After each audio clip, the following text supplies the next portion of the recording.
Hello বন্ধুরা, আবার নতুন একটা ভিডিও নিয়ে চলে এসেছি। মোচার ঘন্ট। এই যে মোচা কেটে ধুয়ে এটাকে আমি সিদ্ধ করে রেখে দিয়েছি।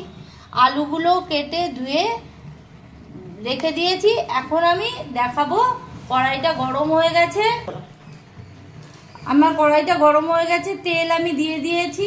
এবার আমি আলুগুলো ভেজে নেব। আলুগুলো এবার এতে একটু বেশি তেল লাগে, তেলটা আমি আরও একটু পরে দেব। আর মশলাও আমি রেডি করে রেখেছি। আমি বলে দেবো যে মশলায় কী কী লাগে। এই এতে পেঁয়াজ, রসুন, 2 চামচ জিরে, 2 চামচ ধনে, আর শুকনো লঙ্কা, কাঁচা লঙ্কা, আদা, এই মিশে আমি এটা পেস্ট করে রেখে দিয়েছি। বলো, আলুগুলোকে আমি এবার একটু ভাজা ভাজা করে নেব। এর মধ্যে একটু হলুদ দিয়ে দেব, একটু লবণ দিয়ে, একটু আধা চামচ হলুদ, আধা চামচ লবণ, এটা দিয়ে একটু ভাজা ভাজা করে নেব।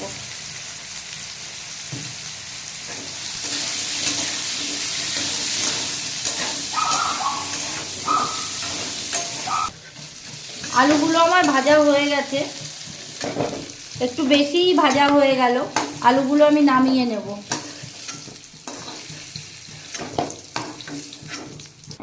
আর একটু তেল দেব, আগেই বলেছি এতে একটু বেশি তেল লাগে। আমি জিরে ফোড়ন দেব, জিরা 1 চামচ দিয়ে দেবো।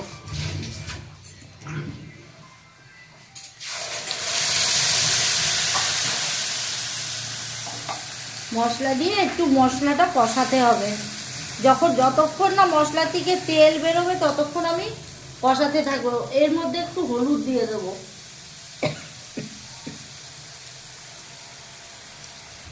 একটু লবণও দিয়ে দেবো 1 চামচ।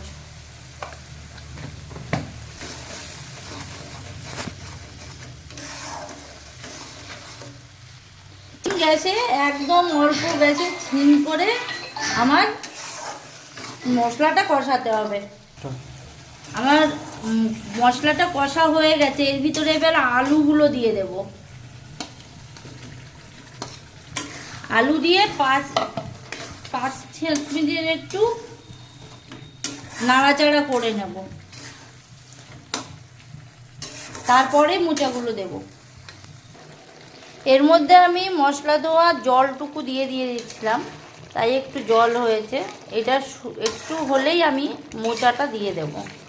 আর আলুগুলো সিদ্ধ করা না তো কাঁচা, ওর জন্যে আমি কষাচ্ছি এতক্ষণ। 15 মিনিট কষিয়ে তারপরে মোচাগুলো আমি এখনই দিয়ে দেবো, একটু পরেই। এবার আমি মোচাগুলো দিয়ে দেব, সিদ্ধ করে রাখা মোচাগুলো দিয়ে দেব।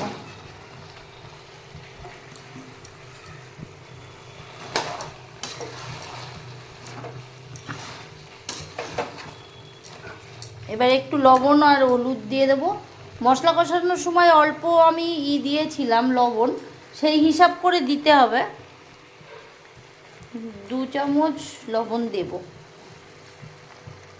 তোমরা যদি চিনি খাও এর মধ্যে সামান্য একটু চিনি দিয়ে দিতে পারো। এবার আমি নেড়ে চেড়ে ঢেকে রেখে দেব।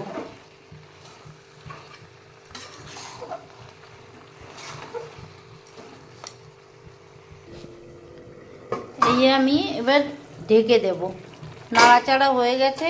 এই যে জল গলেছে, থেকে জল হয়ে গেছে একটু, এইতেই মোচা গলে যাবে। এই যে এবার এটাকে আমি ঢেকে রাখবো 15 মিনিট। ঢেকে মাঝে মধ্যে দেখবো, উল্টে পাল্টে নেড়ে দেব। আমার এটা দেখি 15 মিনিট হয়ে গেছে। এবারটা মোচাটা আমার হয়েই গেছে। এই যে এইবার যে জিনিসটা করব সেটা হচ্ছে 2 চামচ ময়দা দেব।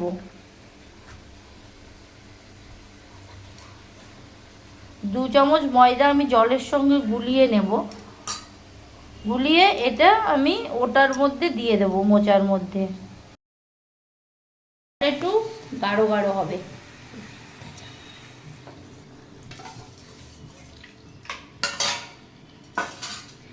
একটু আঠালো আঠালো হবে, ভালো লাগবে।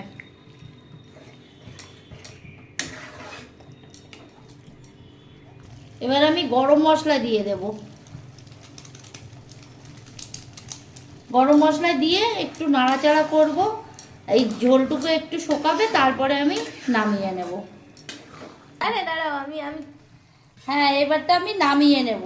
হয়ে গেছে, গরম মশলা দেওয়া হয়ে গেছে, জ্বালানো হয়ে গেছে, এবারটা আমি নামিয়ে নেব। এই যে আমার মোচার ঘন্ট হয়ে গেছে। একবার রেঁধে এইভাবে খেয়ে দেখবে, খুব ভালো লাগবে। আর তোমাদের যদি পছন্দ হয় তাহলে রান্না করে অবশ্যই খেয়ে দেখবে, আর আমাকে লাইক, কমেন্ট এবং শেয়ার করে দেবে। নমস্কার, টাটা।